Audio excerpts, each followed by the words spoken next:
Today is today kung saan babiyahe kami patungong Dingalan, Aurora. Pero syempre bago ang lahat, dumaan muna kami simbahan para humingi ng guidance kay Lord. Syempre para maging safe yung biyahe natin papunta. Hindi ko na nakuhanan dahil sa pagmamadali, pero bago kami umalis, nagpa-full tank na kami lahat worth 300 pesos.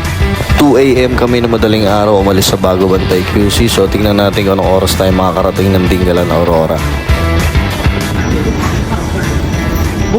Magkano per bars? Time check, 5:30 AM. Andito na kami sa Santa Rosa, Nueva Ecija. So nag-stop over muna kami para mag-almusal kasi medyo ginutom na rin lahat. Ang nagastos ng bawat isa sa amin sa almusal ay 100 pesos each. Syempre kasama na yung kape at yosi doon.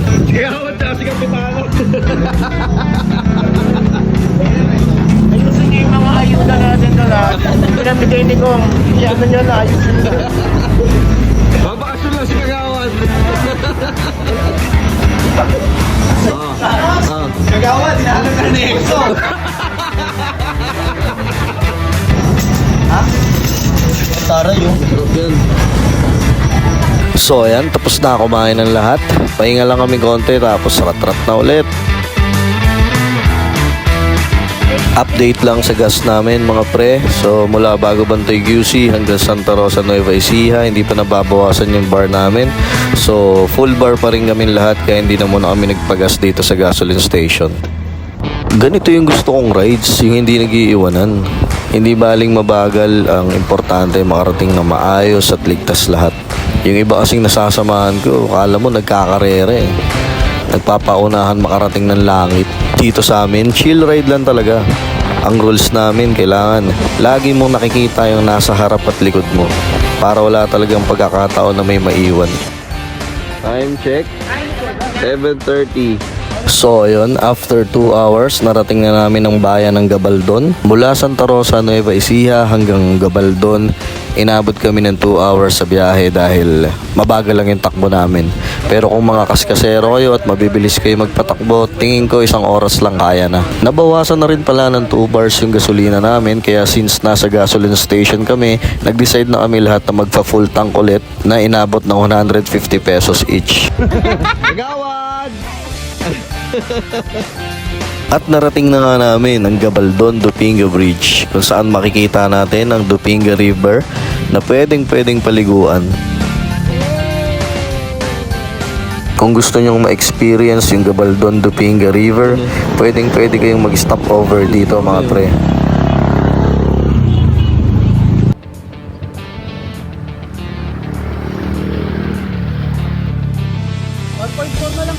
At dahil gusto naming ma-experience ang river ng Gabaldon, nagpasya kami na mag-stop over muna dito sa Calabasa Resort. Pwede rin mag-inom dito, no, pre? Pwede rin mag-inom. 350 yung Alfonso. Ayun, no, may tindahan doon, no? Kita niyo yung tindahan. Yan, kompleto yan. Medyo, may yelo na rin. Pero expect nyo na medyo mahal yung bilihin. Eh, nasa bundok tayo, eh. Ayan, oh. Ganda, oh. Diba? Eh, wala masyadong tao ngayon.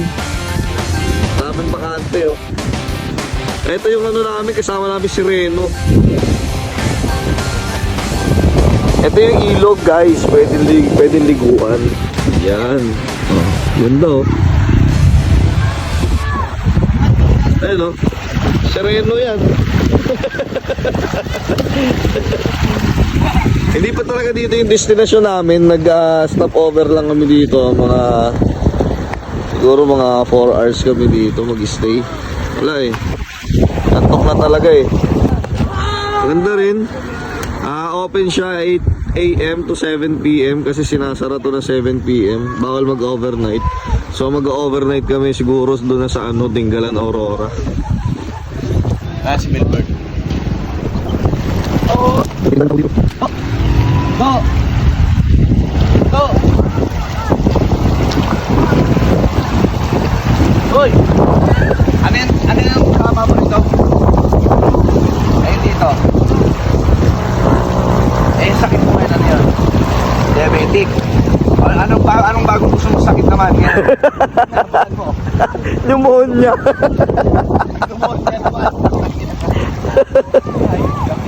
Ina, mamaya ka doon tayo.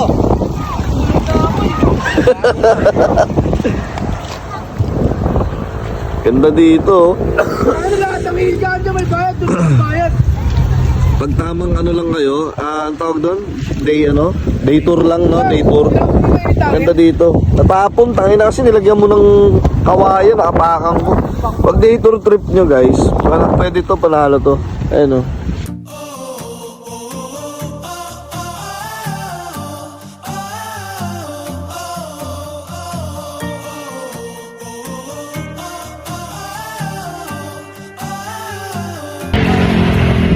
Time check 12:30.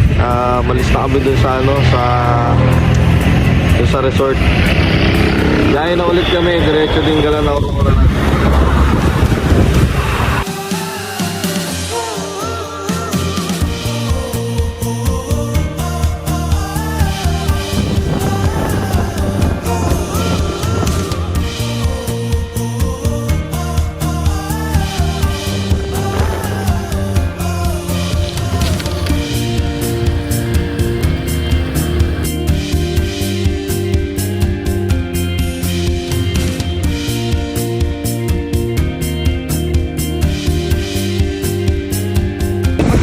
Time check.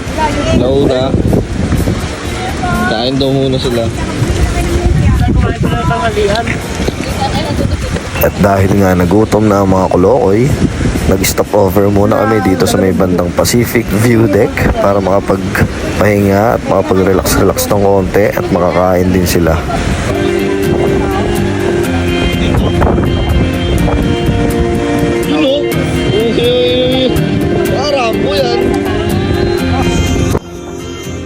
Talaga namang sobrang ganda ng tanawin dito mga pre.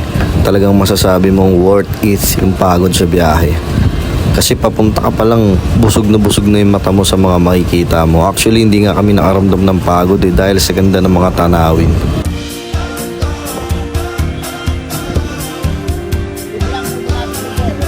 At sa wakas, narating na namin ang bayan ng Dingalan Aurora. Hihinto sana kami dyan para magpa-picture, kaya lang sobrang haba ng pila. Kaya nag-decide na lang kami na magpapa-picture na lang kami pag uwi.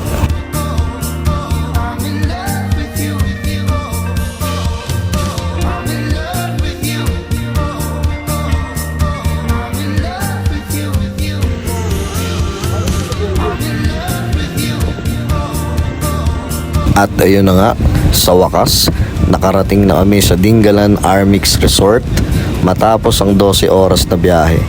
Syempre kasama na yung mga stopover doon, yung pagkain, yung pagtambay. Mahabang biyahe pero sulit. Oo, nagpupula na tayo. Oo, maiwas. Nagtatayo na sila ng tent. O baklas, ulit.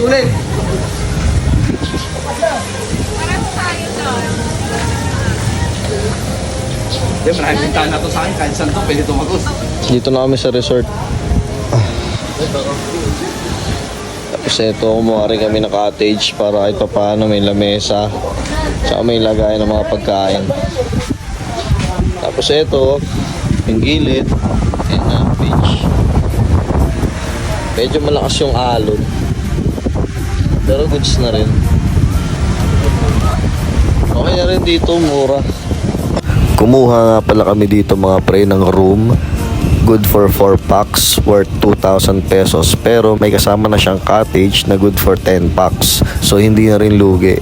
Kaya kami kumuha ng room kasi gusto namin pag pupunta kami ng beach or lalayo kami, gusto namin may paglalagyan kami ng gamit na pwede naming ilak. Kasi hindi naman pwedeng sa tent lang namin siya iiwan. At saka pwede rin tulugan ng mga babae kung hindi nila gustong matulog sa tent. May bayad rin pala ang tent pitching dito mga pre. Kapag malaki yung tent mo, 150 pesos. Kapag single tent lang naman, 100 pesos. Pero kapag marami naman kayo, pwede nyo tawaran. Ano naman yung ginawa nyo eh? Bakit stress yan? Dapat pa gano'n. Sampayan yan.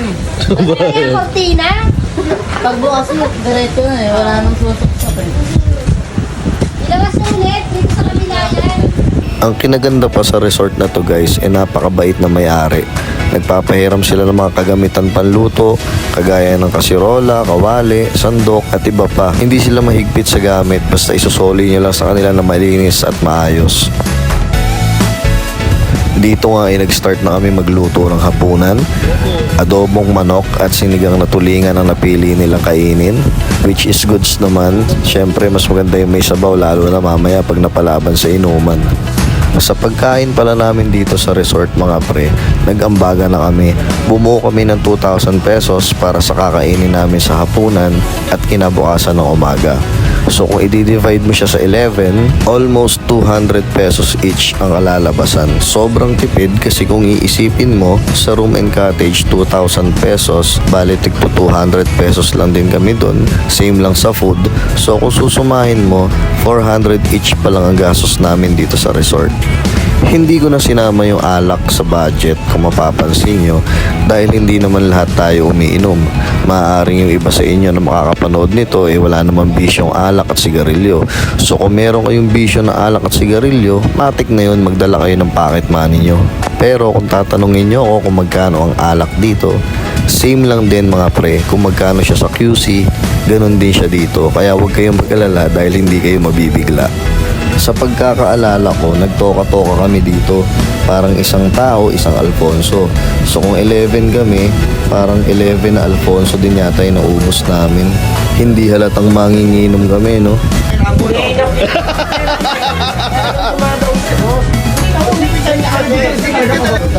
Inakas ako pag joyride to. Pati ka hanggang siguro. Ano na po? Alam mo ako, siguro, Ganun ka na yung bukas, umaga na yung mata. break lang. Driver, pero doon naman natapos yung doon naman natapos yung bago lang sa Pero doon sa pagpapakilala mo bilang mas head ka, sa dapat lalaki ka, sa tapang ka, sa mga bago mong driver halimbawa.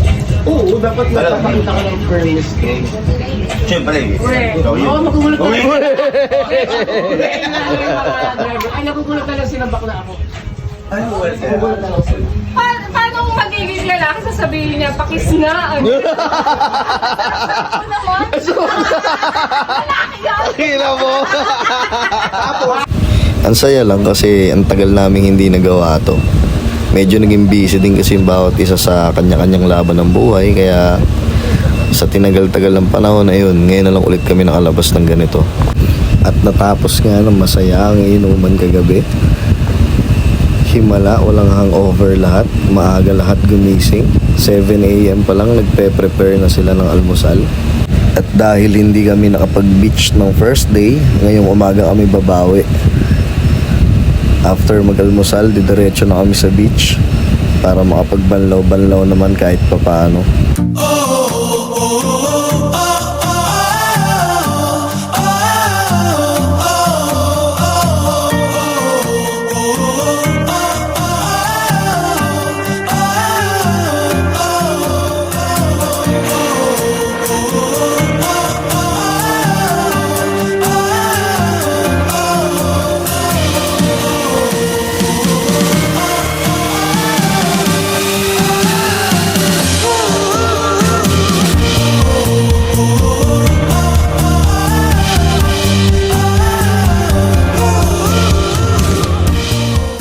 Para naman sa mga magtatanong kung sulit bang bumiyahe o mag-rides papuntang Dingalan, Aurora, isa lang ang masasabi namin mga pre, sobrang sulit. Kung tutusin, marami pang pwedeng puntahan dito na magagandang lugar pero hindi na namin nadaanan lahat dahil kulang din kami sa oras at araw.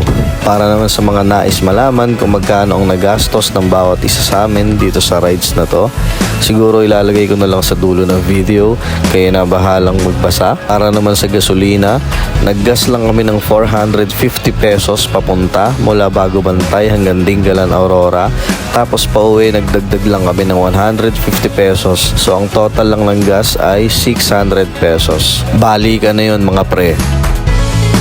At dadako na nga tayo sa pinakamalungkot na parte, ang uwian. Siyempre bago ang lahat, hihingi muna tayo ng guidance kay Lord para mas maging safe yung pag-uwi natin.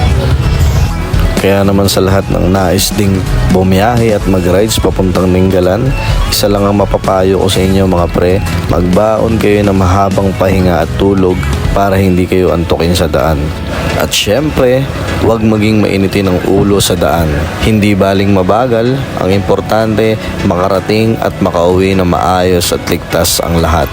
So yun lang mga pre, salamat. Kung umabot ka sa dulo ng video na to, maraming salamat sa iyo.